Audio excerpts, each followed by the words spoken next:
জোট করলেও নিজ দলের প্রতীকেই নির্বাচন করতে হবে এমন বিধান থাকায় ভোটের বাস্তবতায় আসন ছাড়ের বিষয়ে সতর্ক অবস্থান নিয়েছে বিএনপি।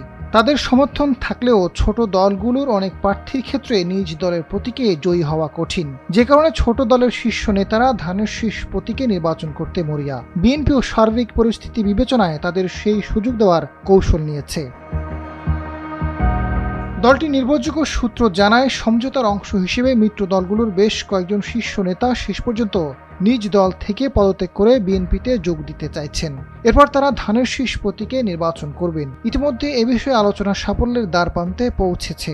এতে করে আসন নিয়ে শরিকদের সঙ্গে বিএনপির যে মনোমালিন্য তৈরি হয়েছিল তা অনেকটাই কেটে গেছে। জানা গেছে, মিত্র দলগুলো অন্তত 10 শীর্ষ নেতা এই তালিকায় রয়েছেন। সবকিছু ঠিক থাকলে তারা শীঘ্রই নিজ দল থেকে পদত্যাগ করে বিএনপির প্রার্থী হিসেবে নির্বাচনে নামবেন। তবে অনিবন্ধিত দলগুলোর প্রার্থীদের ক্ষেত্রে দল ছাড়ার প্রয়োজন নেই। এ নিয়ে গত বুধবার থেকে মিত্র দল ও জোটগুলোর সঙ্গে ধারাবাহিক বৈঠক করছে বিএনপি। দলটির শীর্ষ কয়েকজন নেতা এসব বিষয়ে নিশ্চিত করেছেন।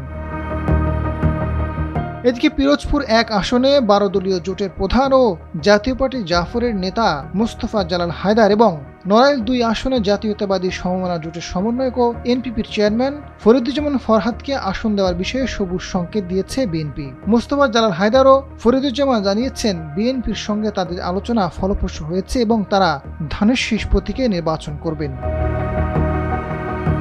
নিবন্ধিত মিত্র দলের বেশিরভাগ নেতা দল থেকে পদত্যাগ করে বিএনপিতে যোগ দিলে ধানের শীষে নির্বাচন করবেন তারা। অনিবন্ধিত দলগুলোর প্রার্থীরা আগেই ধানের শীষে নির্বাচন করতে সম্মত হয়েছেন। তবে মাহমুদুর রহমান মান্না, সাইফুল হক, আন্দালিব রহমান পার্থ, জোনায়েদ সাকি ও নুরুল হক নূর সহ বেশ কয়েকজন নেতা দল ছাড়তে রাজি নন। তারা নিজস্ব প্রতীকে নির্বাচন করতে চান। আজাদ ফারুক, সময়ের আলো।